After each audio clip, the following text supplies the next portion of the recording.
सुरुवात करीत आहे. कथा फार सुंदर आहे. सांगणारे बी एक एकाहून सुंदर आहेत महाराज. कुणी काही कमी नाही. आमच्या किंवा खाली विषय चालू आहे महाराज. राजा रावणाने सीतेला हे नेलेला आहे लंकेमध्ये. हनुमानजी नाकारून गेले वरी. कुठं गेले? आकाशात गेले आणि सीता रावण घेऊन इकडं पळालं. रावणानं सीता नेली कुठं अशोकवनात गेली. हनुमानजी खाली आले तर रावण मुकाट्यात गेला. आणि मग रावण तिथे गेल्यानंतर राजा रावण मनामध्ये विचार करतोय महाराज, सीतेला राम हे एक वनामध्ये वंशर फिरणारा आहे, मायक असणारा राजा आहे आणि एवढ्या राजाचा तू असणारा तिरस्कार करू नको असा राजा रावण सीतेला म्हणतो. सीता रावणाची पटकरा न्यायची आमांकी गर्यती चरणी ऐकून या रावणाची वाणी सीता संतापुनी बोलाता. राजा रावण काही नीट बोलत होता का महाराज? पत्नी हो माझी आणि मी राजा आहे म्हणला. असा बोलल्याबरोबर सीतेला काय बरं वाटलं असेल का महाराज? सीतेला राग आला आणि रागाच्या भरात हिने राजा असणारा हिरसून म्हणजे असणारे काय सीता बोलती महाराज पुढं मरा निर्लज्जा दशाची राय काय बोलत होती चिकुरा तुझा सारी कानी नाचना जगी कोणी दिसेना. राजा रावणा तू एक म्हणले तुला लाज नाही लज्जा नाही आणि तुझ्यासारखा हे असा कुणी या त्रिजगतात मला दिसला नाही. मी कुठं काही बघितला नाही. असा तर तू राम नाही. तुला बोलण्याचं ज्ञान कळतंय का? काय बोलतोस कसा बोलतोस? सीता म्हणते स्वयंवरी दाविता बळा दंडे धनुष्य दंडे दाविता सभेत झाले काळे तोंड रामे कोदंड वंदिता. राजा रावणा रावणा किती पुरुषार्थ आहे ती बघितलं होतं ना म्हणले. किती पुरुषार्थ आहे किती बलवान आहे. आला होतास ना म्हणले धनुष्य उचलायला आणि ज्या वेळेस धनुष्य उचलायला आलास तिथं तुझं काळ तोंड झालं होतं. मी स्वतः माझ्या डोळ्यानं बघितलं होतं. सीता तिथंच म्हणत होती रावण ऐकत होत. तरीसीचा माझ्या हराय काळे बदन पलाय महाड तव चुरपान के समान नाकेवरी जलपसी.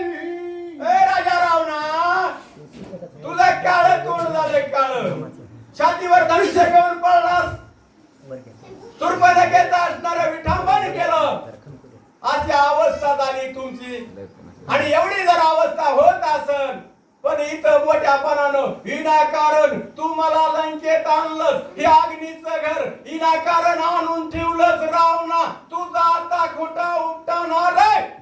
सदाचे तुझे काळे मुखे न राहावे रामाचं मुख माझा धरून अभिलाक मागो मी कळनाची. मस्तक हे चरणावरी वार करी संताच्या तसं सीतेच्या पुढं राजा रावण एखाद्या चिंतासारखं होतं महाराज. आणि ज्या वेळेस बोलू लागलं अरे रावणा तुला बोलण्याचं ज्ञान नाही. बोलण्याचा विचार करून जरा बोल. माझ्याशी बोलण्याचं तू जरा भान ठेव अशी सीता त्या रावणाला म्हणली. मागता म्हणसी जननी आणि आता म्हणसी करीना पत्नी तुझा सारखा मातृगमनी आनती मुनी दिसेना. यम सांगे धुता जे ते चाले हरी कथा. तिथं आपल्या यमाची सुद्या सत्ता नाही महाराज.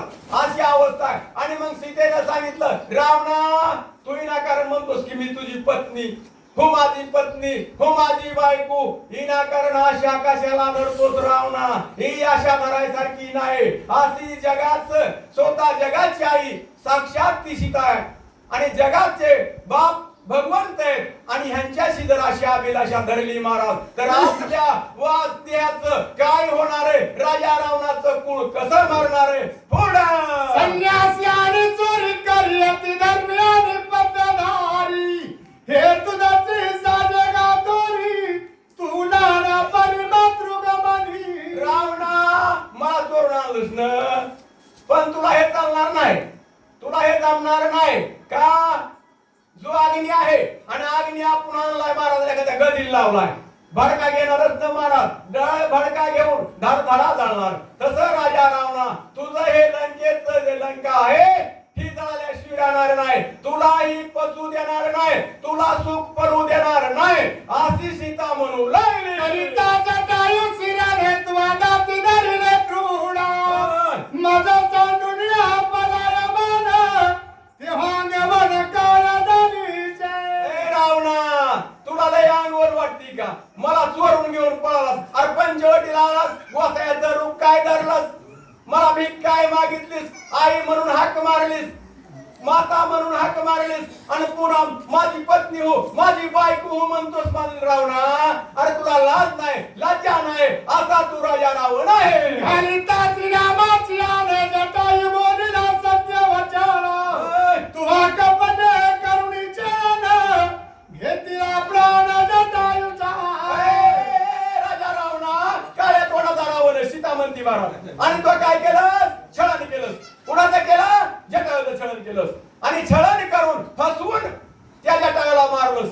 माझ्या समोरच आहे ना म्हणली, मी बघितलंय ना, आणि इथं असा आलास म्हणली रावणा, आणि तुला लाज वाटत नाही. माझा भोग भोगू पाहे रावणा तेही धर्माती दुचारा वायाचा विष्टेचे भक्षण आणि अमृत पानाचे गोरा.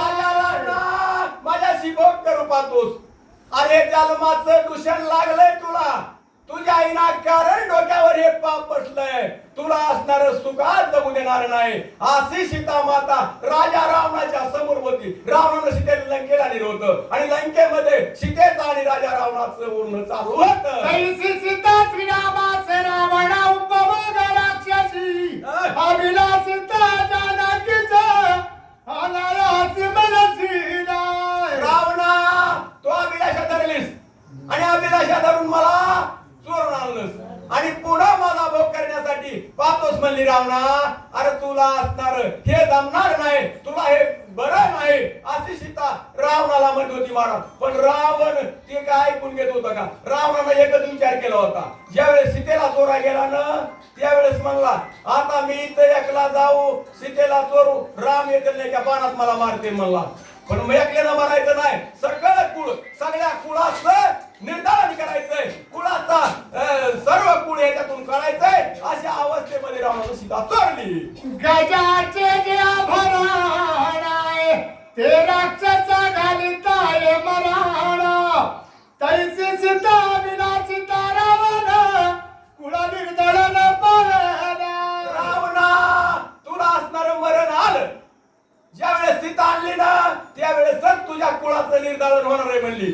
आता कुळ वाचणार नाही, कुळामध्ये कुणी नीट जगणार नाही, आता सर्व मरणार आहेत महाराज अशी सीता त्या ठिकाणी राजा रावणाला बोलताय. सकळ रस सेविता माझी परिदीपाचा गीता मरणाच्या जाव देवी राजा भोगिता रावणाची सीता विनाची प्राणांता.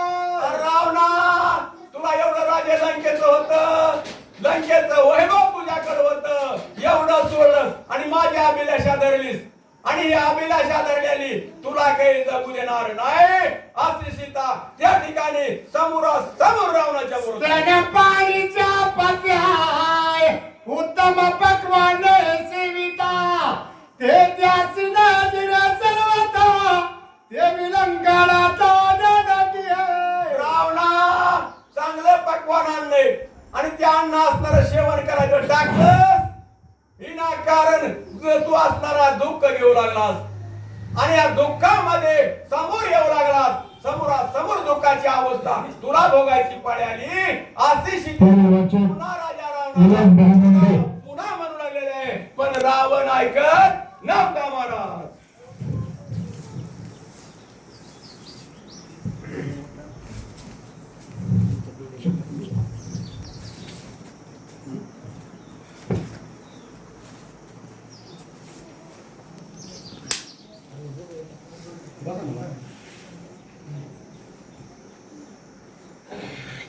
महाराज